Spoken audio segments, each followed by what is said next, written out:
നമസ്കാരം ഫിലിപ്പ്. നമസ്കാരം. Philip Joseph Munambam ഇന്നിപ്പോൾ മലയാളിക്ക് ഏറെക്കുറെ പരിചയമുള്ളൊരു പേരാണ്. മുനമ്പത്തെ സമരം നയിക്കുന്നത് ആരാണ് എന്ന ചോദ്യത്തിന് ഇപ്പോഴത്തെ സമരമുന്നണി ഒരു മുന്നണിയാണ്. അതിന് പ്രത്യേകിച്ച് ഏതെങ്കിലും അധികാര കേന്ദ്രമില്ല. എന്നാൽ ആ മുന്നണിയുടെ ഒരു വക്താവായി ഇപ്പം നിലകൊള്ളുന്ന ഒരാളാണ് ഫിലിപ്പ് ജോസഫ് മുനമ്പം. ഒരുപക്ഷെ അദ്ദേഹത്തിന് കിട്ടിയൊരു സൗഭാഗ്യം, ഒരു വിദേശ രാജ്യത്ത്, അതൊരു അറബ് രാജ്യത്ത്, കുവൈത്ത് പോലെ ഏറ്റവും സമ്പന്നമായ ഒരു അറബ് രാജ്യത്തിൻ്റെ ഏറ്റവും പരമോന്നതമായ പദവിയിൽ അവിടുത്തെ അമീറിൻ്റെ ഏറ്റവും വിശ്വസ്തനായ സെക്രട്ടറി ആയിട്ട് ദീർഘകാലം പ്രവർത്തിച്ച ഒരു പരിചയം, അതിൻ്റെ മുഴുവൻ അനുഭവ സമ്പത്ത് അദ്ദേഹം ഇപ്പോൾ മറ്റൊന്നിനും വേണ്ടിയല്ലാതെ സ്വമേധയ തൻ്റെ ജനതയുടെ, തൻ്റെ നാട്ടുകാരുടെ, അവർ വില കൊടുത്തു വാങ്ങി പതിറ്റാണ്ടുകളായി താമസിക്കുന്ന ഭൂപ്രദേശത്തിൻ്റെ അധിവാസ ഭൂമിയുടെ ഉടമസ്ഥാവകാശത്തിന് വേണ്ടിയുള്ള സമരത്തിലാണ്. ഒരു അതിജീവന സമരം തന്നെയാണത്. സത്യത്തിൽ വേണമെങ്കിൽ ഫിലിപ്പ് ജോസഫിനെ പോലെ ഒരാൾക്ക് താമസിക്കാൻ ഭൂമിയിൽ ഒരുപാട് ഇടങ്ങളുണ്ട്. സൗഭാഗ്യം അദ്ദേഹത്തിന് അത്രയേറെ സമ്പന്നമായ സൗകര്യങ്ങളുണ്ട്. പക്ഷേ സ്വന്തം മണ്ണാണ് ഏറ്റവും പ്രധാനമെന്നും ആ മണ്ണിൻ്റെ മക്കളാണ് തൻ്റെ ജീവനേക്കാൾ പ്രധാനമെന്നും വിശ്വസിച്ച് വളരെ സാഹസികമായൊരു സമരമുന്നണിയിലാണ് അദ്ദേഹം ഉള്ളത്. ഞാൻ ABC പ്രേക്ഷകർക്ക് വേണ്ടി അങ്ങയെ ഒരിക്കൽ കൂടി സ്വാഗതം ചെയ്യുന്നു. ഫിലിപ്പ് സാർ, ഇന്ന് ഞങ്ങളോട് സംസാരിക്കേണ്ടത് മുനമ്പം സമരത്തെക്കുറിച്ചാണ്. ആ സമരത്തിന് കൃത്യമായ 2 ഘട്ടമുണ്ട്. ആദ്യം വളരെ ജനകീയമായി സഭയുടെയൊക്കെ നേതൃത്വത്തിൽ നടന്നു വന്ന ഒരു സമരം, പെട്ടെന്ന് ഒരു കോടതി വിധിയുടെ വെളിച്ചത്തിൽ ഉണ്ടായ തെറ്റിദ്ധാരണയുടെ പുറത്ത് ആ സമരം ഏകപക്ഷീയമായി പിരിച്ചുവിട്ട് സഭ ഉൾപ്പെടെയുള്ളവർ ആ സമരത്തെ അന്യാധീനപ്പെടുത്തിയപ്പോൾ വളരെ പെട്ടെന്ന് അതിൻ്റെ ഇരകൾ തിരിച്ചറിയുകയാണ്, ഞങ്ങൾ എവിടെയും എത്തിയിട്ടില്ല, ഞങ്ങൾ എന്തിനാണോ സമരത്തിന് ഇറങ്ങിയിടത്ത് തന്നെയാണ് ഇപ്പോഴും വസ്തുതകൾ നിൽക്കുന്നത്, ഞങ്ങളുടെ ഭൂമി ഇപ്പോഴും ഞങ്ങൾക്ക് അന്യമായി തന്നെ നിലകൊള്ളുകയാണ്. സർക്കാരും വഖഫ് ബോർഡ് പോലെ ഒരു സ്ഥാപനം എങ്ങനെയാണ് ഒരു ജനതയെ അന്യരാക്കുന്നത്? അപ്പോൾ ആ ഘട്ടത്തിലാണ് ഞാൻ മനസ്സിലാക്കുന്നത് ഫിലിപ്പിനെ പോലെ ഒരു പറ്റം മനുഷ്യസ്നേഹികൾ ആ സമരം ഏറ്റെടുക്കുന്നത്. ആ സമരം രണ്ടാമത് പുനരുജ്ജീവിപ്പിക്കുകയാണ്. ഇപ്പോൾ സമരം നടന്നുകൊണ്ടിരിക്കുകയാണ്. സമരത്തിന് പുതിയ തലങ്ങളിലേക്ക് കടക്കുകയാണ്. ആ സമരം മുനമ്പത്ത് നിന്ന് തളിപ്പറമ്പിലേക്ക്. അങ്ങനെ വരുമ്പോൾ വഖഫ് ബോർഡിൻ്റെ ഇരകളായിത്തീരുന്ന മനുഷ്യരോട് ജാതിക്കും മതത്തിനും അതീതമായൊരു വലിയ കൂട്ടം, ഒരു വലിയ ഐക്യം കൊണ്ടുവരികയാണ്. ആദ്യം ഞാൻ ചോദിക്കുന്നത്, എവിടെ വെച്ചാണ് ഈ മുനമ്പം സമരം വളരെ ഗംഭീരമായൊരു പ്രക്ഷോഭമായി, ജനകീയ പ്രക്ഷോഭമായി, ഭാരത സർക്കാരിനെ പോലും ഞെട്ടിച്ച ഒരു സമരമായി, ലോകത്തിൻ്റെ മുഴുവൻ ശ്രദ്ധയാകർഷിച്ച ഒരു സമരം എങ്ങനെയാണ് ഒരു തെറ്റിദ്ധാരണയുടെ പുറത്ത് അലസിപ്പോയത്? ഇത് തെറ്റിദ്ധാരണയുടെ പുറത്ത് അലസിപ്പോയതല്ല. ഇതൊരു മനഃപൂർവ്വം ഒരു കൂട്ടർക്ക് വേണ്ടി ചെയ്തൊരു നാടകമായിരുന്നു അത്. അതായത് ഞാൻ പറഞ്ഞില്ലേ, സമരം ഞങ്ങൾ വളരെ ശക്തമായ രീതിയിൽ, വളരെ നല്ല രീതിയിൽ പോയിക്കൊണ്ടിരിക്കുന്ന ഒരു സമരമായിരുന്നു. അതിനിടയിലേക്കായിരുന്നു. കാരണം നമ്മളുടെ കേരളത്തിൻ്റെ ഇന്നത്തെ അവസ്ഥ സാറിനറിയാം, ഏതൊരു സമരത്തിനും അതിൻ്റേതായ ഒരു രാഷ്ട്രീയ ബാക്കപ്പ് ഉണ്ടാകും. അതുപോലെ ഞങ്ങളുടെ നാട്ടിൽ സമരം നടന്നപ്പോൾ, പ്രത്യേകിച്ച് മുനമ്പം 1-ാം വാർഡിനെ കുറിച്ച് സംസാരിക്കുകയാണെങ്കിൽ, ഈ 1-ാം വാർഡിലാണ് ഈ എഫക്റ്റഡ് ഏരിയ. ഒരു കോൺഗ്രസ്സിന് ഒരു 90% സ്വാധീനമുള്ള ഒരു മേഖലയാണ്. വളരെ കുറച്ച് കമ്മ്യൂണിസം ആയിട്ട് റിലേറ്റഡ് ആയിട്ടുള്ള ആൾക്കാരുള്ള, അത് എസ്പെഷ്യലി CITUവിൽ വർക്ക് ചെയ്യുന്ന കുറച്ച് ആൾക്കാരുണ്ട്. അപ്പോൾ സാറിനറിയാം, അവരുടെ ഒരു പോഷക സംഘടന എന്ന നിലയിൽ ഒരു CITUവിൽ പ്രവർത്തിക്കുന്ന ഒരു വ്യക്തിയാണെങ്കിൽ ഒരിക്കലും പാർട്ടിക്കെതിരെ സമരത്തിന് ഇറങ്ങാനോ അങ്ങനെയൊന്നും സാധിക്കുക. കാരണം അവരുടെ സഹകരണം ഒട്ടും ഉണ്ടായിരുന്നില്ല. ബട്ട് ബാക്കിയുള്ള എല്ലാവരും തൻ്റെ വീടിന് ഒരു പ്രശ്നമായത് കാരണം എല്ലാവരും ഉണ്ടായിരുന്നു. പക്ഷെ അവിടെ ആ സമയത്ത് ഈ സമരം തുടങ്ങുമ്പോൾ കമ്മ്യൂണിസ്റ്റ് പാർട്ടിയാണ് ഭരിച്ചുകൊണ്ടിരിക്കുന്നത്. പക്ഷേ ഈ വഖഫ് നിയമം കൊണ്ടുവന്നത് കോൺഗ്രസ്സാണ്. കോൺഗ്രസിൻ്റെ കാലത്താണ് ഈ കാര്യം 95-ലാണ് ഇതെല്ലാം വരുന്നതും. പിന്നെ അതിനുശേഷം നിസാർ കമ്മീഷൻ വരുന്നതും, നിസാർ കമ്മീഷനിലൂടെ ഇത് വഖഫാകുന്നതും, പിന്നെ അങ്ങനെ അവരുണ്ടാക്കിയൊരു വഖഫ് ആകുന്നതല്ല, വഖഫ് ആയിരുന്നില്ല. അതാണ് ഏറ്റവും വലിയൊരു നമ്മളിതിവിടെ ചർച്ച ചെയ്യേണ്ട ഒരു കാര്യങ്ങളിലൊന്ന്. ഇതൊരിക്കലും വഖഫ് ഭൂമിയല്ല. ഇപ്പോൾ വഖഫ് ബോർഡും അതിനോ പ്രതിനിധീകരിക്കുന്ന ആൾക്കാരെല്ലാവരും സംസാരിച്ചുകൊണ്ടിരിക്കുന്നത് വഖഫ്. അത് ശരിക്കും അതാണ് ഇതിനകത്തുള്ള ഏറ്റവും വലിയൊരു അടിസ്ഥാന പ്രശ്നം. അതാണ് മുനമ്പം വഖഫ് ഭൂമിയല്ല. വഖഫ് ഭൂമി ഒരിക്കലും വഖഫ് ഭൂമിയല്ല. പിന്നെ ഇവർ പറയുന്നത് ഏറ്റവും വലിയൊരു പച്ചക്കള്ളം, ആ കോടതി ഇങ്ങനെ പറഞ്ഞിട്ടുണ്ട്, ഈ കോടതി അങ്ങനെ പറഞ്ഞിട്ടുണ്ട്. അങ്ങനെ ഒരു കോടതിയും പറഞ്ഞിട്ടില്ല. ഇത് വഖഫ് ബോർഡിയാണ് പറഞ്ഞിട്ടുള്ളത്. അതിനുള്ള ഒരു ഏറ്റവും വലിയൊരു തെളിവെന്ന് പറയുന്നത് മുനമ്പത്തിന് ഇപ്പോൾ ഈ കഴിഞ്ഞ LDF സർക്കാർ ഒരു കമ്മീഷൻ കൊണ്ടുവന്നിരുന്നു. അപ്പോൾ ഈ കമ്മീഷൻ രാമേന്ദ്രൻ കമ്മീഷൻ, ഇദ്ദേഹം ആദ്യമായി മുനമ്പം കടപ്പുറത്ത് വരികയും അദ്ദേഹത്തിൻ്റെ സ്പീച്ചിൽ അദ്ദേഹം പറയുന്ന ഒരു കാര്യം വ്യക്തമായിട്ട് പറയുന്നുണ്ട്. ഒരു കമ്മീഷനെ, ഒരു സർക്കാരാണ് ഒരു കമ്മീഷനെ കൊണ്ടുവരുന്നത്. അപ്പോൾ ഒരു കമ്മീഷന് അത്യാവശ്യം അതിനെക്കുറിച്ചിട്ട് ഒരു പഠനം നടത്തിയതിന് ശേഷമാണല്ലോ ഈ കമ്മീഷൻ വരുന്നത്. ആ കമ്മീഷനിൽ അദ്ദേഹം വ്യക്തമായി ആദ്യം പറഞ്ഞത്, നിങ്ങളെല്ലാവരുടെയും ശ്രദ്ധയ്ക്ക് നിങ്ങളെല്ലാവരും അറിഞ്ഞിരിക്കേണ്ട ഒരു കാര്യം, ഇന്ത്യയിലെ ഒരു കോടതിയും മുനമ്പം ഭൂമി വഖഫാണെന്ന് പറഞ്ഞിട്ടില്ല എന്ന് ജസ്റ്റിസ് രാമേന്ദ്രൻ അവിടെയാണ് ഒരു പ്രശ്നം ആരംഭിക്കുന്നതും അദ്ദേഹത്തിന് ഈ കമ്മീഷനെ റദ്ദ് ചെയ്യണമെന്നും പറഞ്ഞുകൊണ്ട് വഖഫ് ബോർഡ് പോകുന്നത്. പക്ഷേ സാർ, നമ്മളിപ്പോൾ പല തലങ്ങളും ഈ സമരത്തിനെക്കുറിച്ച് കേരളത്തിലെല്ലാവരും കേട്ടിരിക്കുന്ന കാര്യമാണ്, എല്ലാവർക്കും അറിയാവുന്നതായിരിക്കും. പക്ഷെ ഇവിടെ ആരും ചർച്ച ചെയ്യാത്തൊരു കാര്യമുണ്ട്. മനുഷ്യാവകാശ ലംഘനം എന്ന് പറയുന്ന ഒരു സംഭവമാണ് ഇവിടുത്തെ ഏറ്റവും വലിയൊരു ഇഷ്യൂ. തീർച്ചയായിട്ടും. ഇത് അടിസ്ഥാനപരമായി ഞാൻ കണ്ടിട്ടുള്ള ഒരു രേഖ, ഈ ഫറൂഖ് കോളേജ് ആണല്ലോ ഇപ്പോൾ ഇതിൽ കക്ഷി, ഒരു പ്രധാനപ്പെട്ട കക്ഷി. ഫറൂഖ് കോളേജ് ഇന്ന് വരെ അത് വഖഫ് ഭൂമിയാണെന്ന് പറഞ്ഞിട്ടില്ല. വഖഫ് ഭൂമി അല്ല എന്നും പറയുന്നുണ്ട്. മാത്രമല്ല, ഫറൂഖ് കോളേജിൻ്റെ പ്രിൻസിപ്പലായിരുന്നു ഞാൻ പഠിച്ച കോളേജാണ്, എൻ്റെ കൂടെ പ്രിൻസിപ്പലായിരുന്നു പ്രൊഫസർ KA ജലീൽ സാർ. അദ്ദേഹം പിന്നീട് കാലിക്കറ്റ് യൂണിവേഴ്സിറ്റിയുടെ VC ആയി. അത് കഴിഞ്ഞ് അദ്ദേഹം വഖഫ് ബോർഡിൻ്റെ ചെയർമാനുമായി. ഈ 3 പദവിയിലിരുന്ന ഒരാൾ വേറെ ഇല്ല. സത്യത്തിൽ മുനമ്പം ഇഷ്യൂവിൻ്റെ അടിസ്ഥാന പ്രശ്നം പറയാൻ അർഹതയുള്ള ഒരാളാണ്. അദ്ദേഹം പറഞ്ഞത് ഈ സ്വത്ത് ഞങ്ങൾക്ക് ഇഷ്ടദാനമായി കിട്ടിയതാണ്. പിന്നീട് ഫറൂഖ് കോളേജിൻ്റെ മാനേജിംഗ് കമ്മിറ്റി ഇന്നും പറഞ്ഞുകൊണ്ടിരിക്കുന്നത് അത് ഞങ്ങൾ വിറ്റതാണ്. അതിലൊരു അഡ്വക്കേറ്റ് പോൾ സാർ അന്നത്തെ അദ്ദേഹം മധ്യസ്ഥനായത് വില കൊടുത്ത് വാങ്ങിയതാണ്. എല്ലാ ഡോക്യുമെന്റ്സും അവരുടെ കയ്യിലുണ്ടായിരുന്നു. ഇടക്ക് ഇത് സംഭവിക്കുന്നത് ഇപ്പം എല്ലാവർക്കും അറിയാം. ഞാൻ അതിൻ്റെ ബാക്ക് ഹിസ്റ്ററിയിലേക്ക് നമുക്ക് പോകണ്ടല്ലോ. സംഭവിക്കുന്നത് ഇത് വഖഫ് ബോർഡ് ഏറ്റെടുക്കുമ്പോഴാണ്. സയ്യിദ് റഷീദ് അലി ശിഹാബ് തങ്ങൾ ചെയർമാനായിരിക്കുമ്പോൾ ഇത് വഖഫ് ബോർഡിന്റെ പട്ടികയിൽ മുനമ്പം ഭൂമി ചേർക്കുമ്പോഴാണ്. സത്യത്തിൽ നമ്മളിവിടെ ആരും ചർച്ച ചെയ്യാത്തൊരു കാര്യമുണ്ട് സാർ. അതായത് യഥാർത്ഥത്തിൽ ഇവിടെ പ്രശ്നക്കാര് ലീഗാണ്, മുസ്ലിം ലീഗാണ്. ഈ ഫറൂഖ് കോളേജ് ഉണ്ടാക്കിയത് ആരാണ് സാറേ? അതാണ്. അത് ഫിലിപ്പ് പറഞ്ഞ വളരെ പ്രധാനപ്പെട്ട ഒരു പോയിന്റാണ്. ഇപ്പൊ മുസ്ലിം ലീഗിന്റെ മന്ത്രിമാർ, എനിക്ക് വലിയ കൗതുകം തോന്നും. മുസ്ലിം ലീഗിന്റെ മന്ത്രിമാരിപ്പോ ചിലരെങ്കിലും ആർത്തു വിളിച്ച് മുനമ്പം വഖഫ് ബോർഡ് ഫറൂഖ് കോളേജ് വിറ്റു എന്നൊക്കെ പറയുമ്പോൾ ഓർക്കേണ്ട ഒരു കാര്യമുണ്ട്. 2-3 കാര്യങ്ങൾ ഇവർ ഓർക്കുന്നില്ല. ഒന്ന്, ഫറൂഖ് കോളേജ് വളരെ സൂക്ഷ്മതയുള്ള മുസ്ലിം ലീഡേഴ്സ് ഉണ്ടാക്കിയതാണ്. മുസ്ലിം ലീഗിന്റെ എക്കാലത്തെയും ഏറ്റവും വലിയ നേതാവ് KM സീതി സാഹിബാണ്. ഇവിടെ നമ്മുടെ സ്പീക്കറായിരുന്ന ആദരണീയനായ സീതി സാഹിബാണ് ഫറൂഖ് കോളേജിന്റെ സെക്രട്ടറി. അദ്ദേഹം ഉണ്ടാക്കിയ കോളേജാണ്.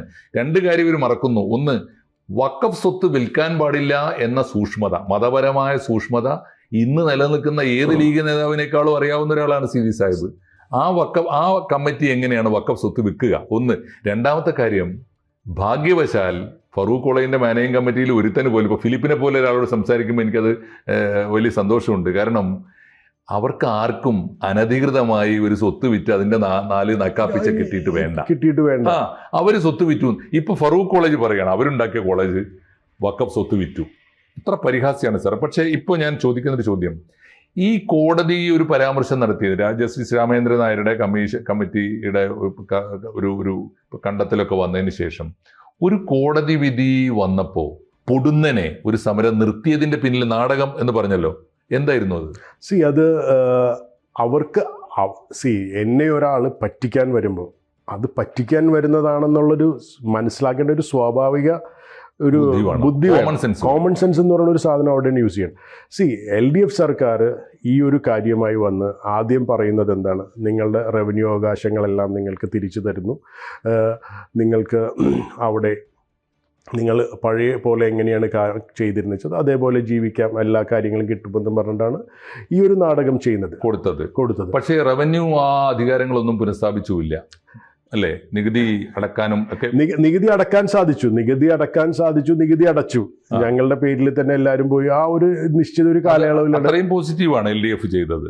പോസിറ്റീവ് അല്ല, അവർക്കറിയാമായിരുന്നു ഇത് സ്റ്റേ വരുമെന്ന് അവർക്കറിയാമായിരുന്നു. അറിഞ്ഞുകൊണ്ട് കുഴിച്ചടിപ്പിച്ചതാണ് ഞങ്ങളെ കൊണ്ട്. അത് കേട്ട് വിശ്വസിച്ചവരാണ്. ആരാണ് അത് അങ്ങനെ വിശ്വസിച്ചതെന്ന് പറഞ്ഞാൽ ഞാൻ പറഞ്ഞില്ല, ഈ സമരം പള്ളിയുടെയും രൂപതയുടെയും മുനമ്പം ഭൂസംരക്ഷണ സമിതി, ഭാരവാഹികൾ. അത് പള്ളിയിലെ അച്ഛനാണ് അതിന്റെ രക്ഷാധികാരി. അതിന്റെ ഒരു കൺവീനറും ഉണ്ട്, ഒരു ചെയർമാനും ഉണ്ട്.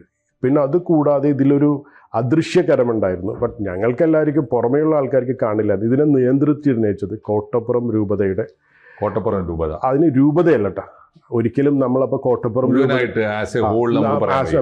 അതിനപ്പോൾ രൂപത എന്ന് പറയുമ്പോൾ രൂപതയ്ക്ക് ഒരു അധ്യക്ഷനുണ്ട്, മെത്രാൻ ഉണ്ട്. അദ്ദേഹമല്ല, അവിടെയുള്ള അച്ഛന്മാരല്ല, അവിടെ ഒരു വികാരി ജനറലുണ്ട്, റോക്കി റോബിൻ. അദ്ദേഹത്തിൻ്റെ ഒരു സ്വാർത്ഥ താല്പര്യം, അദ്ദേഹത്തിന് കോൺഗ്രസിനോടുള്ള അടിമത്വം, കോൺഗ്രസ് എന്ന ഈ പാർട്ടിയോടുള്ള വിധേയത്വം കാരണം മുനമ്പം സമരം BJPയുടെ കൈകളിലേക്ക് ഒരു കാരണവശാലും പോകരുത്.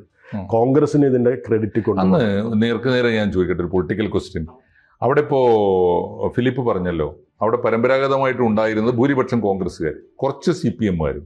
അവിടെ BJPക്കാർ ആരുമില്ല ഈ കൂട്ടത്തിൽ. ഒരു 610 കുടുംബങ്ങളിൽ ഏതാണ്ട് 10,000-ഓളം മനുഷ്യരുണ്ടല്ലോ. ഇല്ല, അത്രയുമില്ല സാർ. ഒരു കൂടി ഒരു ജനസംഖ്യ ഒരു 1000 ചില്ലാനം ആൾക്കാരുണ്ടായുള്ളൂ. 610 കുടുംബങ്ങളിൽ 1000 പേരേ ഉള്ളൂ. 1500 സാർ. ഇതൊരു ഞാൻ പറഞ്ഞൊരു അത്ര ഉള്ളൂ, പോട്ടെ, ഒരു 2000 പേര് അത്ര അപ്പോൾ ആരും BJPക്കാരില്ല, ആരും ഉണ്ടായിരുന്നില്ല. പക്ഷേ എപ്പോഴാണ് BJPക്ക് അനുകൂലമായി ഇപ്പോൾ സമരം നടത്തുന്നതിൽ BJPക്ക് അനുകൂലമായ ഒരു വലിയ BJPക്ക് അനുകൂലമായല്ല, ആദ്യമായിട്ട് മുനമ്പത്തിന്റെ ചരിത്രത്തിൽ ആദ്യമായിട്ട് ആ വാർഡിൽ നിന്ന് ജയിച്ചത് ഒരു BJPക്കാരനാണ്. BJP കാൻഡിഡേറ്റാണ് അവിടെ ജയിച്ചിരിക്കുന്നത്. ഈ 1-ാം വാർഡ് ഈ പ്രാദേശിക തെരഞ്ഞെടുപ്പിൽ BJP ആണ് അവിടെ ജയിച്ചത്. അവിടുത്തെ വാർഡ് മെമ്പർ ഒരു BJPക്കാരനാണ്, കുഞ്ഞുമോൻ അഗസ്റ്റിൻ എന്ന് പറയുന്നത്. നിങ്ങൾ മനസ്സിലാക്കേണ്ട ഒരു കാര്യം, BJPയുടെ ഒരു നിഴല് പോലും ഇല്ലാഞ്ഞൊരു സ്ഥലത്ത് ഉണ്ടായെങ്കിൽ കാരണം എന്താണ്? രക്ഷിച്ചവനോടുള്ളൊരു കടപ്പാടാണ്. അതിൽ BJP രക്ഷിച്ചു എന്ന് പറയുമ്പോൾ ഉള്ള ചില പ്രശ്നങ്ങളുണ്ട്. അത് ഫിലിപ്പ് ശ്രദ്ധിച്ചിട്ടുണ്ടാവും. ഞങ്ങളൊക്കെ അത് പറഞ്ഞിരുന്നതാണ്. ഈ വഖഫ് ഭേദഗതി ബില്ല് വന്നല്ലോ BJPയുടെ. ആ ബില്ലിൻ്റെ ആദ്യത്തെ ഡ്രാഫ്റ്റിൽ സത്യത്തിൽ മുനമ്പത്തെ രക്ഷപ്പെടുത്താനുള്ള ഒരു വരി പോലും ഇല്ല. അത് പാർലമെന്ററി അഫയേഴ്സ് കമ്മിറ്റിക്ക് വിട്ടല്ലോ. ആ കമ്മിറ്റിക്ക് വിട്ടപ്പോൾ മഹാരാഷ്ട്രയിൽ നിന്ന് വരുന്ന ക്ലോസ് ആണ് 2A ക്ലോസ്. അതുപോലും കേരളത്തിലെ BJP ലീഡേഴ്സ് കണ്ടെത്തിയില്ല എന്ന് അവരോട് തന്നെ പറയാറുണ്ട്. അത് കണ്ടെത്തിയത് 2 മനുഷ്യരാണ്, ഒന്ന് സ്റ്റാലിൻ ദേവനും മറ്റൊന്ന് ഫാദർ ജോഷി മയ്യാറ്റിൽ. അതിന് അവർക്ക് സ്റ്റാലിൻ ദേവൻ സാറും ജോഷി മയ്യാറ്റിൽ അച്ഛനെ കുറിച്ച് നമ്മൾ എടുത്തു പറയേണ്ട, കാരണം പക്ഷെ അത് മുനമ്പം സമരത്തിന്റെ മാലാഖമാരാണ്. തീർച്ചയായിട്ടും. പക്ഷെ അത് ഫിലിപ്പ് പറയുന്നുണ്ട്. പക്ഷെ അത് ആദ്യം കണ്ടെത്തേണ്ടതും പറയേണ്ടതും കൺവിൻസ് ചെയ്യേണ്ടതും അത് അപ്രീഷിയേറ്റ് ചെയ്യേണ്ടതും കേരളത്തിലെ BJP-ആണ്. BJP അത് ഔദ്യോഗികമായിട്ട് ആരും പറഞ്ഞ് ഞാൻ കേട്ടിട്ടില്ല. ഇല്ല സാർ, അവർ സ്റ്റാലിൻ ദേവൻ സാറിന് അതിൻ്റെതായ അംഗീകാരം അവർ കൊടുത്തിട്ടുണ്ടെന്നല്ല. ഇപ്പോൾ അവരുടെ എല്ലാ ലീഗൽ മാറ്റേഴ്സും അവർ സ്റ്റാലിൻ ദേവൻ സാറായിട്ട് ഡിസ്കസ്. നല്ലത്, അവിടെ എത്തണം. അവിടെ എത്തിയാലേ മുനമ്പത്തിന്റെ രക്ഷയുള്ളൂ. അതിലുപരി ഇപ്പോൾ ഏറ്റവും സാറ് കേട്ട് കാണുമെന്ന് എനിക്കറിയില്ല, ഇപ്പോൾ VD സതീശൻ സാറിന്റെ ലീഗൽ ടീം സ്റ്റാലിൻ ദേവൻ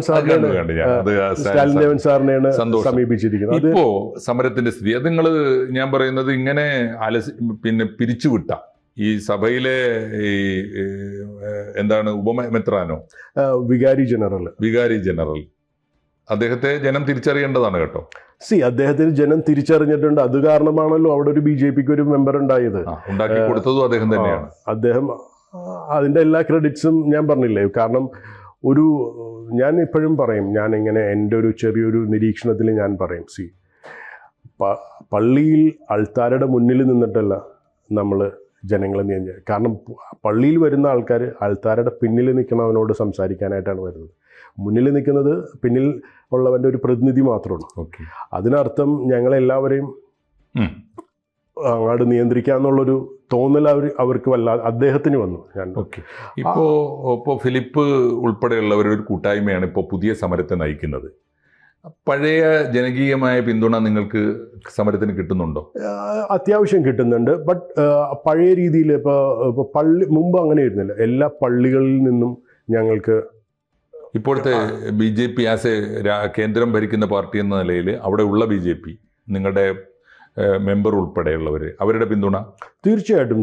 മെമ്പർ ഞങ്ങളുടെ കൂടെ 24/7 ഞങ്ങളുടെ കൂടെ, ഞങ്ങളുടെ സമരത്തിന്റെ ഭാഗമാണ് അവൻ ഞങ്ങളുടെ കൂടെ ഉണ്ട്. അത് കൂടാതെ എന്താണ് നിങ്ങളുടെ ആക്ഷൻ പ്ലാൻ? ഇപ്പോൾ റൈറ്റ് നൗ ഞങ്ങളുടെ പ്രത്യേകിച്ച് ആക്ഷൻ പ്ലാൻസ് ഒന്നും ഇല്ല. കാരണം ഓരോ ദിവസവും ഓരോ വാർത്തകൾ. അപ്പോൾ ഇന്ന് സാറിന് അറിയാം, ഇന്ന് ഇപ്പോഴത്തെ UDF സർക്കാർ നിയമിച്ച പുതിയ വഖഫ് ബോർഡിന്റെ CEO മഞ്ജു എന്ന് പറയുന്ന അവർ ഇന്ന് കേന്ദ്ര സർക്കാർ വിശദീകരണം ചോദിച്ചപ്പോൾ അവർ കൊടുത്തിരിക്കുന്നത് വഖഫ് ഭൂമി എന്ന് തന്നെയാണ്. കാരണം വേറൊന്നും അവർക്ക് പറയാൻ കഴിയില്ല. കള്ളനി എന്നും കളവല്ലാതെ വേറെ ഒന്നും പറയാൻ പറ്റില്ല. ഈ ഉമീദ് പോർട്ടലിൽ രേഖപ്പെടുത്തി എന്നുള്ളതാണ് ഇപ്പൊ അവസാനത്തെ ഈ കെ എസ് ഹംസ ചെയർമാൻ ആയതിനു ശേഷം ഉണ്ടായത്. അത് അദ്ദേഹത്തിന് വേറെ വഴിയൊന്നുമില്ല, വേറെ ഒന്നും അദ്ദേഹത്തിന് ചെയ്യാനുമില്ല. ഉമീദ് എന്തൊക്കെയാണ് നിങ്ങളുടെ വഖഫ് സ്വത്ത് എന്ന് കേന്ദ്ര പോർട്ടലിൽ രേഖപ്പെടുത്തണം എന്ന് പറഞ്ഞപ്പോൾ വേണമെങ്കിൽ ചെയ്യാതിരിക്കാമായിരുന്നു. തർക്കത്തിലുള്ള ഭൂമിയാണ്, കോടതിയിലാണ്, സബ് ജുഡീസ് ആണെന്നൊക്കെ പറയാമായിരുന്നു. അദ്ദേഹം അത് ആവേശത്തോടെ ചെയ്തു. പക്ഷേ അത് റദ്ദാക്കാൻ പറ്റുമോ? തീർച്ചയായിട്ടും റദ്ദാക്കാൻ പറ്റും സാർ. അത് കേന്ദ്ര സർക്കാരാണ് ചെയ്യേണ്ടത്. കേരള സർക്കാരിൽ റദ്ദാക്കാനുള്ള മാർഗങ്ങളുണ്ട്. കാരണം ഇപ്പോഴത്തെ അതിന് വേണ്ടത് ഗട്ട്സാണ്. അതെ, ഗട്ട്സ് വേണം. ഇപ്പോൾ സാറിനറിയാം, യു പിയിൽ 31,000 രജിസ്ട്രേഷൻസ് ആണ് റദ്ദ് ചെയ്തത്. ഇവിടെ ഒരേ ഒരു രജിസ്ട്രേഷൻ റദ്ദാക്കാനുള്ള ഒരു guts, that means you need to be a really powerful. തീർച്ചയായിട്ടും യോഗി ആദിത്യനാഥ് കൃത്യമായിട്ട് ചെയ്തിട്ടുണ്ട്. ഇവിടെ അത് ചെയ്യുമോ എന്നുള്ളതാണ് പ്രശ്നം. പക്ഷേ മുഖ്യമന്ത്രി എന്ന നിലയിൽ വി ഡി സതീശൻ സാറ് ഇത് വഖഫ് ഭൂമിയല്ല എന്ന് ആവർത്തിച്ച് പറഞ്ഞുകൊണ്ടിരിക്കുന്നു. അതിന് ഞങ്ങൾ അദ്ദേഹത്തിനോട് നന്ദി പറയുന്നു. പക്ഷേ അദ്ദേഹം ആവർത്തിച്ചതുകൊണ്ട് കാര്യമില്ലല്ലോ. അദ്ദേഹത്തിനെ നിയന്ത്രിക്കുന്ന ആൾക്കാരാ അദ്ദേഹത്തിന് കേൾക്കാം. അദ്ദേഹം പറയുന്നുണ്ടെങ്കിലും സാറ് ഇപ്പോൾ ശ്രദ്ധിച്ചിട്ടുണ്ട്, എവിടെയെങ്കിലും ആരെങ്കിലും ഇപ്പം ഇന്ന് ഒരു ന്യൂസ് വരുന്നുണ്ടെങ്കിലും മുനമ്പത്തിനെ കുറിച്ച് ആർക്കും പറയാൻ ഒരു ധൈര്യവുമില്ല, എസ്പെഷ്യലി UDF സർക്കാരിൻ്റെ. ഉദാഹരണത്തിന് ഞങ്ങൾക്കൊരു പുതുതായിട്ടൊരു MLA വന്നിട്ടുണ്ട്, ടോണി ചമ്മണി. ഓക്കെ, അദ്ദേഹം വന്നിട്ട് ഇപ്പോൾ ഒരു മാസം വന്നായിട്ടുള്ളൂ. എവിടെയെങ്കിലും നിങ്ങൾ ശ്രദ്ധിച്ചോ അദ്ദേഹം മുനമ്പത്തിനെ കുറിച്ച് സംസാരിക്കുന്നത്, മുനമ്പത്തിന് അനുകൂലമായിട്ട് സംസാരിക്കുന്നത്, മുനമ്പത്തിന് വേണ്ടി സംസാരിക്കുന്നത്? അറ്റ്ലീസ്റ്റ് അദ്ദേഹത്തിന് ഒരു ഫേസ്ബുക്ക് ഉണ്ട്. ഫേസ്ബുക്കിൽ ഒരു പോസ്റ്റെങ്കിലും ഇടാം, ഈ ജനത എന്നെ ജയിപ്പിച്ച് ഞാനിവിടെ നിന്ന് ജയിച്ച്. എന്തുകൊണ്ടത് ചെയ്യുന്നില്ല? കാരണം അവരെ നിയന്ത്രിക്കുന്നത് വേറൊരു കൂട്ടം. അദ്ദേഹത്തിന്റെ ജയത്തിൽ പോലും ഈ ഇടതുപക്ഷ ഗവൺമെന്റിനോടുള്ള ഒരു നെഗറ്റീവ് വോട്ട് വന്നിട്ടുണ്ടാവുമല്ലോ മുനമ്പത്തുകാർ. ആൾക്കാരുടെ വിചാരം ഈ വൈപ്പിൻ ദ്വീപ് എന്ന് പറയുന്നത് നിങ്ങളറിയണം, ഒരു 26-27 കിലോമീറ്റർ നീളമുള്ളൊരു ദ്വീപാണ്. അതിൽ ഏഷ്യയിലെ തന്നെ ഏറ്റവും ജനസാന്ദ്രതയുള്ള ഒരു ദ്വീപ് കൂടിയാണ്. ഏറ്റവും കൂടുതൽ ആളുകൾ തിങ്ങിപ്പാർക്കുന്ന ഒരു ദ്വീപാണ്. അവിടെ മുനമ്പം എന്ന് പറയുന്നത് പള്ളിപ്പുറം പഞ്ചായത്തിൻ്റെ കീഴിൽ വരുന്ന ഒരു വാർഡ്, 137 ഏക്കർ, ഒരു 3.5 കിലോമീറ്റർ സ്ട്രെച്ചിലാണ് ഈ വഖഫ് വിഷയമുള്ളത്. ബാക്കി ഒരു സ്ഥലത്തും വഖഫ് വിഷയമില്ല. ഈ ഒരു സ്പെസിഫിക് ഏരിയയിൽ മാത്രമേ ഉള്ളൂ വഖഫ് വിഷയമുള്ളത്. അതിനർത്ഥം എല്ലാവരും നമ്മളുടെ കൂടെ ചേരണമെന്ന് നിർബന്ധം പിടിക്കേണ്ട കാര്യമില്ല. അവര് മുഴുവൻ അതിന്റെ ഇരകളുമല്ല. ഈ അടുത്ത പ്രശ്നം ഇപ്പോൾ വഖഫ് ട്രിബ്യൂണലിൽ കേസ് നിലനിൽക്കുന്നു, സുപ്രീം കോടതിയിലുണ്ട് കേസ്. ഈ 2 കേസും എങ്ങനെയാണ് സമരസമിതി ഇപ്പോൾ? സുപ്രീം കോടതിയിലുള്ള കേസ് ഞങ്ങൾക്ക് കിട്ടിയ ഏറ്റവും വലിയൊരു സൗഭാഗ്യം, അത് നടത്തുന്നത് കേരള BJP ഘടകമാണ്. മനീന്ദർ സിംഗ് എന്ന് പറയുന്ന വളരെ പ്രഗത്ഭനായിട്ടുള്ള ഒരു വക്കീലിനെയാണ് പാർട്ടി നേരിട്ട് നടത്തിയാണ്. ഞാൻ വിചാരിച്ചത് അത്ര സ്ട്രോങ് ആയി ഇൻവോൾവ് ചെയ്യുന്നില്ല. യെസ്, കാരണം അതിൽ full credits to Rajeev Chandrasekhar ji. പിന്നെ അദ്ദേഹം അതിൻ്റെ ഒരു മേൽനോട്ടം കൊടുത്തിരിക്കുന്നത് ഷോൺ ജോർജിനുണ്ട്. പിന്നെ ഞങ്ങളുടെ ന്യൂനപക്ഷ മോർച്ചയുടെ സംസ്ഥാന പ്രസിഡന്റ് സുമിത് ജോർജ്. സോ അതൊരു കൂട്ടായ്മയിലൂടെയാണ് ഇത് ചെയ്യുന്നത്. അപ്പോൾ അപ്പോഴത്തെ എനിക്ക് തോന്നുന്നത് BJP ഈ LDF ഗവൺമെന്റ് പോകുന്നതിന് മുമ്പ് പൊടുന്നനെ വഖഫ് ബോർഡ് റീകൺസ്റ്റിറ്റ്യൂട്ട് ചെയ്തു. എന്നുവെച്ചാൽ പഴയ ബോർഡിന്റെ കാലാവധി കഴിഞ്ഞു എന്ന് പറയാം. പക്ഷേ ഷോൺ ജോർജ് കോടതിയിൽ പോയിരിക്കുന്നത് സുപ്രധാനമായ ഒരു ഇഷ്യൂ ഉന്നയിച്ചുകൊണ്ടാണ്. പുതിയ വഖഫ് നിയമപ്രകാരം, വഖഫ് ഭേദഗതി നിയമപ്രകാരം എല്ലാ വഖഫ് ബോർഡുകളിലും 29 മറ്റോ വഖഫ് ബോർഡുകളുണ്ട്. ഈ വഖഫ് ബോർഡുകളിലൊക്കെ തന്നെ 2 അമുസ്ലിങ്ങൾ നിർബന്ധമായിട്ടും വേണം. ഇവിടെ അത് പോസ്റ്റ് ചെയ്തിട്ടില്ല. വേണമെങ്കിൽ ഇപ്പോ സതീശൻ ഗവൺമെന്റ് ആദ്യം ചെയ്യേണ്ടതല്ലേ? ആദ്യം ചെയ്യേണ്ടത് അതാണ്. അത് ചെയ്തിട്ടില്ലെന്ന് പറഞ്ഞിട്ട് വേണമെങ്കിൽ ഇത് പിരിച്ചുവിടാം. ഇത് നിയമവിരുദ്ധമാണ്. 2 അമുസ്ലിങ്ങളെ ചേർത്തുകൊണ്ടല്ലാതെ വെറും 9 അംഗങ്ങളെ, അതും മുസ്ലിം സമുദായ സംഘടനാ പ്രതിനിധികളെ മാത്രം ചേർത്തുകൊണ്ട് നിയമിച്ച വഖഫ് ബോർഡാണ്. അതുകൊണ്ട് ഇല്ലീഗലാണെന്ന് പറഞ്ഞ് പിരിച്ചുവിടാം. തീർച്ചയായിട്ടും ആ കാര്യം മുഖ്യമന്ത്രിയുടെ ശ്രദ്ധയിൽപ്പെടുത്തിയിട്ടുണ്ടോ? നമ്മളല്ലല്ലോ സാർ പെടുത്തേണ്ടത്. ഇദ്ദേഹം ഇത്രയും പഠിച്ച് സംസാരിക്കുന്ന ഒരു വ്യക്തിയാണെങ്കിൽ ഇതിനെക്കുറിച്ച് പഠിക്കാനുമായിട്ട് അദ്ദേഹത്തിന് അധികം നേരമൊന്നും, മികച്ച പാർലമെന്റ് അദ്ദേഹം വളരെ കഴിവുള്ള ഒരു വ്യക്തിയാണ്. അപ്പോൾ ഈ ഒരു ഞാൻ പറഞ്ഞില്ലേ, ഇവിടെ you need guts, real guts.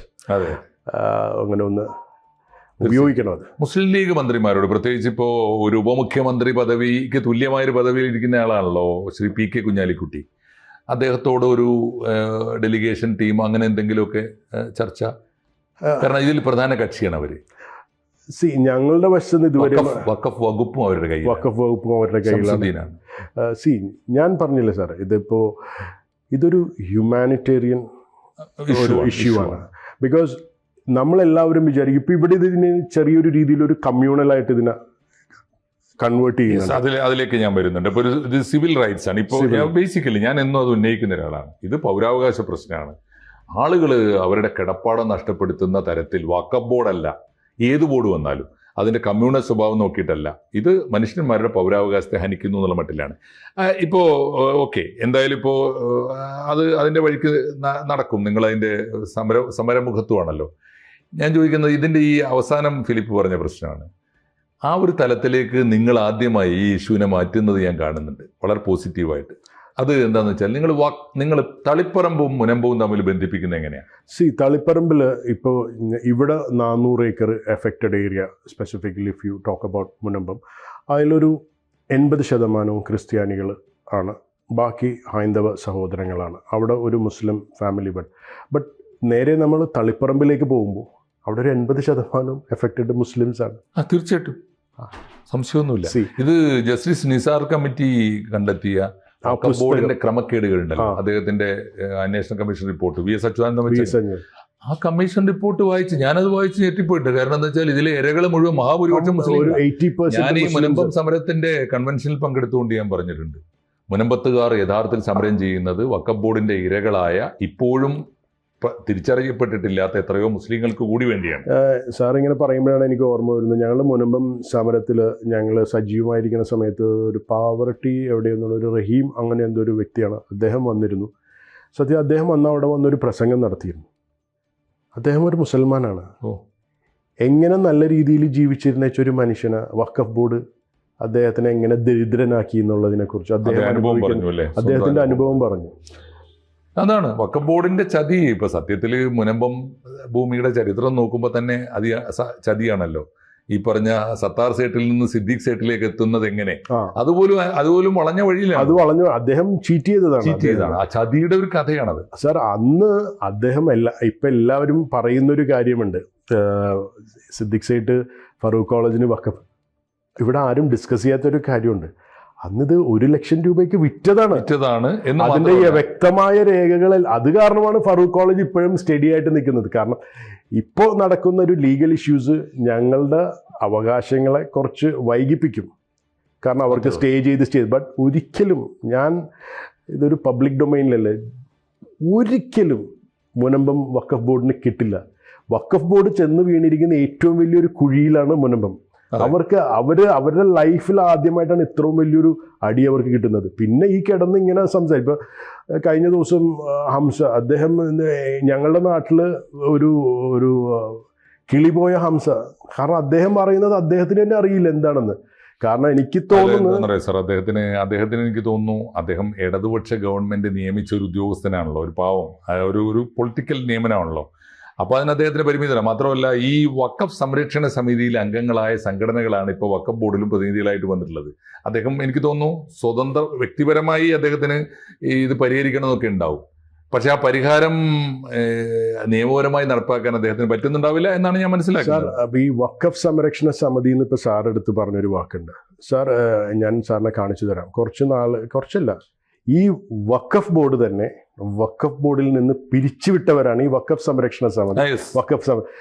അതില് വഖഫ് ബോർഡ് പുറപ്പെടുവിച്ചിരിക്കുന്ന ഒരു പബ്ലിക് നോട്ടീസ് ഉണ്ട്. എല്ലാ മദ്രസകൾക്കും എല്ലാ പള്ളികൾക്കും വഖഫ് ബോർഡ് അയച്ചിരിക്കുന്നത്. ഇതിൽ ഈ വഖഫ് ബോർഡിൻ്റെ ഇപ്പോഴത്തെ വഖഫ് സംരക്ഷണ സമിതി, വഖഫ് സംരക്ഷണ വേദി എന്ന് പറഞ്ഞ് നടക്കുന്ന ആൾക്കാർ ചെയ്തിരിക്കുന്ന കൊള്ളരായ്മകൾ, അതിൽ വഖഫ് ബോർഡ് തന്നെ ഔദ്യോഗികമായിട്ട് പറയുന്നത് 500 കോടി രൂപയുടെ വരെ അഴിമതി നടത്തിയേക്കുന്ന ആൾക്കാരാണ് ഇവര്. വഖഫ് ബോർഡിന്റെ അഴിമതി ധാരാളമായിട്ട്. പിന്നെ ഞാൻ ചോദിക്കട്ടെ സാറേ, ഇവർക്ക് ആർക്കാ ഞങ്ങൾ ഈ വഖഫ് സംരക്ഷണ വേദി, വഖഫ് സംരക്ഷണ സമിതിയുടെ ആൾക്കാരെ കുറിച്ച് നോർമൽ പീപ്പിളാണ്, സാധാരണ ആൾക്കാരാണ്. ഇവർക്ക് ആരാണ് ഇത്ര പേർക്ക് പൈസയും കാര്യങ്ങളും കൊടുക്കണം? ഇവർക്ക് എവിടെ നിന്നാണ് ഇത്ര പേർക്ക് വക്കീലന്മാരെ കാണാൻ പറ്റുന്നത്? അതിലൊക്കെ വലിയ സോഴ്സ് കാണുമായിരിക്കും. ഞാൻ ഒറ്റ കാര്യം കൂടി ചോദിച്ചു നമുക്ക് അവസാനിപ്പിക്കാം. എന്താണ് ഇപ്പോൾ മുനമ്പത്ത് നിന്ന് തളിപ്പറമ്പിലേക്ക് എന്ന് പറഞ്ഞാൽ വഖഫ് ബോർഡിന്റെ ഇരകളുടെ ഒരു വലിയ കൂട്ടായ്മ കേരളത്തിൽ രൂപം കൊള്ളുന്നതാണ് നിങ്ങളുടെ ആ ഐഡിയ കണ്ടപ്പോൾ എനിക്ക് തോന്നിയത്. അതിന്റെ സാധ്യത എന്താ? അതിന്റെ സാധ്യത എന്ന് പറയുന്നത് ഇപ്പോൾ ഞാൻ പറഞ്ഞുതരാം. ഞാൻ സാറിനോട് ഇതൊരു ഹ്യൂമാനിറ്റേറിയൻ പ്രോബ്ലമാണ്. വഖഫ് ബോർഡ് എന്ന് പറയുന്ന ഈ ഒരു ഒരു കൊള്ള സംഘം അവർക്കെതിരെ, കാരണം ഈ സാറൊന്ന് ആലോചിച്ച് നോക്കുക. ഇപ്പം മുനമ്പത്ത് ഈ 610 കുടുംബങ്ങളുടെ സ്ഥാനത്ത് ആദ്യം ഈ വിഷയം വന്നപ്പോൾ ഒരു 210 മുസ്ലിം വിഭാഗത്തിൽപ്പെട്ട കുടുംബങ്ങൾ ഉണ്ടായിരുന്നു വെച്ചെങ്കിൽ ഇതൊരു ഹ്യൂമാനിറ്റേറിയൻ വിഷയമായി മാറുമായിരുന്നു. ആദ്യം അവിടെ വന്ന് മുട്ടുകുത്തി നിൽക്കണ ആരായിരിക്കുള്ളൂ? ഞങ്ങളുടെ MP ഹൈബീഡനാണ്. കാരണം സാറിനറിയാം, ലക്ഷദ്വീപിലൊരു വിഷയം വന്നപ്പോൾ ഇവിടുത്തെ ഓഫീസിന്റെ മുന്നിൽ പോയി മുട്ടുകുത്തി നിന്ന ആളാണ് ഹൈബീഡൻ. എന്തുകൊണ്ട് ഹൈബീഡന് ഇത്രയും വലിയൊരു ഹ്യൂമാനിറ്റേറിയൻ പ്രോബ്ലം വന്നിട്ട് അറ്റ്ലീസ്റ്റ് ഒന്ന് ഫേസ്ബുക്കിലെങ്കിലും ഒരു പോസ്റ്റ് ഇടാൻ? കാരണം അവർ ഹൈബീഡൻ റിപ്പോർട്ട് ചെയ്യുന്ന ആ ഒരു സംഘം they are so strong. Yes. അവസാനമായിട്ട് ഒറ്റ ചോദ്യം കൂടി. ഈ ഫിലിപ്പിനെ പോലെ ഒരാൾ ഈ സമരമുഖത്ത് ഇത്രയും പ്രക്ഷുബ്ധമായൊരു കാലത്ത് നിൽക്കുമ്പോൾ അങ്ങയുടെ കാലിബറും അങ്ങയുടെ ബാക്ക്ഗ്രൗണ്ടും ഒക്കെ നന്നായിട്ട് അറിഞ്ഞുകൊണ്ട് ഞാൻ ചോദിക്കട്ടെ, പുതിയ കാലത്ത് ഒന്ന് ക്രിസ്ത്യൻ സഭ രാഷ്ട്രീയമായ കാരണങ്ങളാൽ സഭയിലെ ഏറ്റവും ഉത്തരവാദപ്പെട്ട ചിലരെങ്കിലും ഈ സമരത്തിൽ നിന്ന് വഴിവിട്ടു പോയിരിക്കുന്നു, അല്ലെങ്കിൽ സമരത്തിനെതിരാണ്. കേരളത്തിലെ പ്രധാനപ്പെട്ട രാഷ്ട്രീയക്കാരൊക്കെ എതിരാണ്. ഭാഗ്യവശാൽ മുഖ്യമന്ത്രി നിങ്ങൾക്ക് അനുകൂലമായ നിലപാടെടുക്കുന്നുണ്ട്. എന്നാൽ ആ മന്ത്രിസഭയിലെ വഖഫ് മന്ത്രി ഉൾപ്പെടെയുള്ളവരെതിരാണ്. ഇങ്ങനെ പ്രക്ഷുബ്ധമായൊരു കാലത്ത് ഈ സമരത്തിൻ്റെ മുഖത്ത് നിൽക്കുമ്പോൾ എല്ലാ സൗകര്യങ്ങളും ജീവിക്കാൻ ഉണ്ടായിരുന്നിട്ടും അത്യന്തം സാഹസികമായി സ്വന്തം മണ്ണിനും അതിൻ്റെ മക്കൾക്കും വേണ്ടി നിൽക്കുമ്പോൾ ഫിലിപ്പിന് വ്യക്തിപരമായ ഭീഷണികളുണ്ടോ? സാർ, എനിക്ക് വ്യക്തിപരമായി യാതൊരു ഭീഷണികളും കാര്യങ്ങളും ഒന്നും വന്നിട്ടില്ല. ഇനി വന്നാൽ തന്നെ എനിക്ക് യാതൊരു പ്രശ്നവുമില്ല. ഞാൻ അതിൽ യാതൊരു കാര്യം, എൻ്റെ ഇപ്പോഴത്തെ പ്രസൻസ്, ഞാൻ ഈ സമരത്തിലേക്ക് വന്നത് ഞാൻ എൻ്റെ നാട്ടുകാരെ രക്ഷിക്കാൻ, അതെൻ്റെ സെക്കൻഡറിയാണ്. ആദ്യം രക്ഷിക്കേണ്ടത് എൻ്റെ വീടിനെയാണ്. അതെ, സ്വന്തം വീട്, എൻ്റെ മക്കളുടെ ഭാവിയാണ് എനിക്ക്. അതിനുശേഷമാണ് ഞാൻ. അപ്പോൾ ഇത് ഞാനൊരു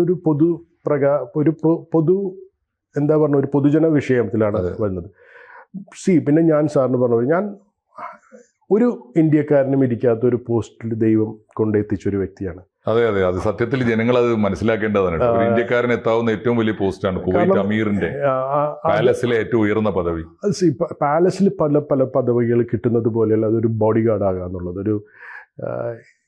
ഒരു രാജ്യത്തിന്റെ പരമോന്നതാധികാരി, നീ എൻ്റെ സുരക്ഷ നോക്കിക്കൊള്ളണം എന്ന് പറഞ്ഞിട്ട് എൻ്റെ അടുത്ത് എനിക്ക് തോന്നുന്നില്ല മിഡിൽ ഈസ്റ്റിൽ ഏതെങ്കിലും ഇന്ത്യക്കാരൻ സ്വന്തമായി വെപ്പൺ കൊണ്ട് നടന്നിരുന്ന വെച്ചത് ആർക്കും എനിക്കറിയില്ല.